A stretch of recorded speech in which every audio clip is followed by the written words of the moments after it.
Teacher గారు, teacher గారు, నేనండి రాజాని.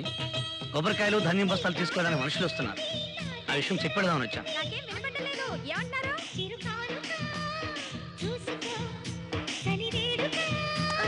ముందే తెలిసింది నీలో పసవుంది. ముందే తెలిసి టీచర్, టీచర్,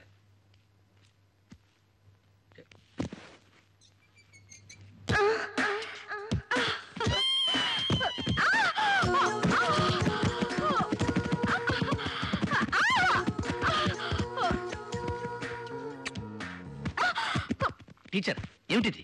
అది పడిన సిగ్గు వల్ల తడబడి నోరు జారి ముద్దు. ఇది పల్లెటూరు, టౌన్ కాదు. ఒళ్ళు దగ్గర పెట్టుకుని ప్రవర్తిస్తే అందరికీ మంచిది, మర్యాదగా కూడా ఉంటుంది. వర్కౌట్ అయిందండి? అబ్బే నేనేం చూడలేదండి. నన్ను అలా చూడటం కాదండి, ఆ చొక్కా మీద చూసుకొని నొరుగుంది. ఎవరు చూస్తే బాగా తుడిచేసుకోండి. ఓహో, రాజాబాబు టీచర్ కొని ఉంచుకున్నారు. ఆ సీన్ మొట్టమొదటి చూసింది నేనే రోజు. ఈ విషయం అర్జెంట్ గా ఎవరు కావాలి చెప్పేయాలో, లేకపోతే నా కడుపు ఉబ్బిపోద్దు. సమయానికి ఎవడు కనపడలేదు. ఈడెవడో పురుగురులో ఉన్నాడంటే ఎవడైతే మనకెందుకు కడుపులో కక్కేయడానికి. ఉండారే వచ్చేస్తాను, ఉండారే. దండాలండి. దండాల తర్వాత పెట్టచ్చు, ముందు అక్కడ కూర్చోరా రే. మా ఊరు పెదరాయుడు గారి తమ్ముడు రాజాబాబు లేడు. మా ఊరు టీచర్ ఉంచుకున్నాడు రా. ఆశ్చర్యంగా ఉందండి. నీకు ఆశ్చర్యంగా ఉండవేంట్రా, నాకైతే ముదిరిపోతేనే. వయసు ముదిరింది కదండి, పెళ్లి చేసుకుంటే బాగుంటది. ఆయనకు పెళ్ళేంట్రా, ఎప్పుడో పెళ్ళైపోతానే. ఏంటి ఇంకా అమ్మాయి కుదరలేదా? మీరేం బాధపడకండి, మా ఊర్లో మీకు మంచి సంబంధం చూస్తాను. అయిపోయి ఇదేంటిది? ఈ నాకు సంబంధం చూస్తానంటాడు. ఓహో ఇది అదే. Very good. ఒరే మా ఊరి పెదరాయుడు గారి తమ్ముడు రాజాబాబు లేడు. ఈ ఊరు టీచర్ అమ్మను ఉంచుకున్నాడు. మీకంత తొందర అయితే ఎలాగండి? మరి మంచి అమ్మాయిని చూడాలంటే కనీసం 6 రోజులని పడుతుంది కదండి.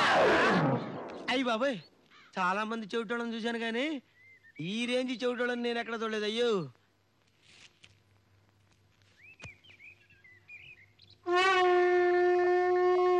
ఏంటి మీకు ఎయిడ్సా? మీకు నేను సంబంధం చూడాలా? ఓ నైనా నన్ను వదిలేండి బాబోయ్.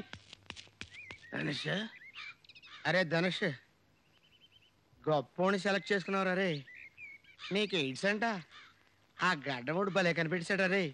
రే నువ్వు కదలకరా, నువ్వు కదలకమ్మా, నువ్వు కదలక. అలాగే ఉండరా, అలాగే ఉండరా. నీకు ఎయిడ్స్ అంట, నీకు ఎయిడ్స్ అంట, నీకు ఎయిడ్స్ అంట. దరిద్రుడా, నా ఇంకా లాభం లేదు. నా కడుపు పురం తగ్గాలంటే ఒకటే మార్గం, direct Pedarayudu, Pedarayudu to Dhanush, Dhanush to Pedarayudu. Pedarayudu గారు, పెదరాయుడు గారు నమస్కారం అండి. ఎరా ధనుష్, ఎలా ఉన్నావు? బాగున్నానండి. మీ నాన్న ఎలా ఉన్నాడు? ఆడు బాగానే ఉన్నాడండి. ఏయ్ అవతల చెట్టుకు చూడు. ఏమిట్రా ఇలా వచ్చావు? ఎంత ఘోరం జరిగిపోయిందండి. ఏమిట్రా అది? మన ఊరికి పాఠాలు చెప్పడానికి వచ్చిన రమణి టీచర్ని రాజాబాబు గారు ఉంచుకున్నారండి. కన్ఫర్మ్ అండి.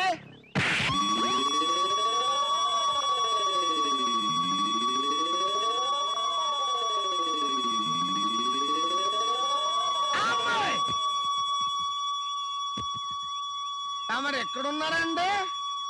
అయ్యా తమరి తమ్ముడు మహానుభావుడండి, మహనీయుడండి, మనుషుల్లో దేవుడండి.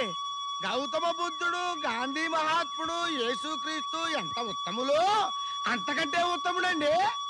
ఈ భూప్రపంచంలో మీ తమ్ముడు అంత మంచోడు ఇంకొకళ్ళు లేడండి. ఇప్పుడే కదండి అంతా తిరిగి చూసి వస్తున్నాను. తమరి తమ్ముడు గారు ఆ టీచర్ మొంక కన్నెత్తన చూడలేదండి. నాకే నాకే మెంటలెక్కి పిచ్చివాగుడు వాగుతూ ఈ కొబ్బరి తోటల మీద తిరుగుతున్నానండి. ఆయనేమో ఉత్తమ పురుషండి, తమరేమో మహాపురుషండి, నేనేమో నీచ పురుషండి, మా బాబు నికృష్ట పురుషండి.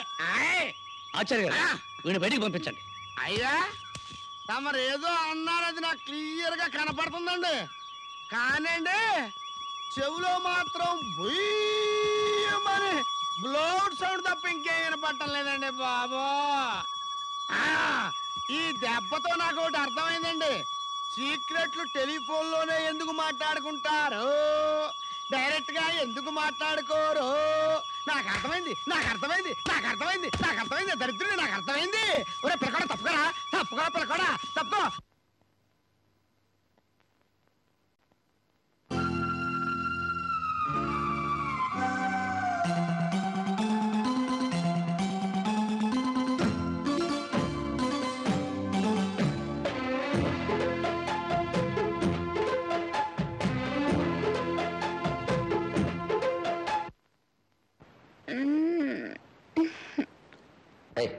ఏంటా నొప్పులు?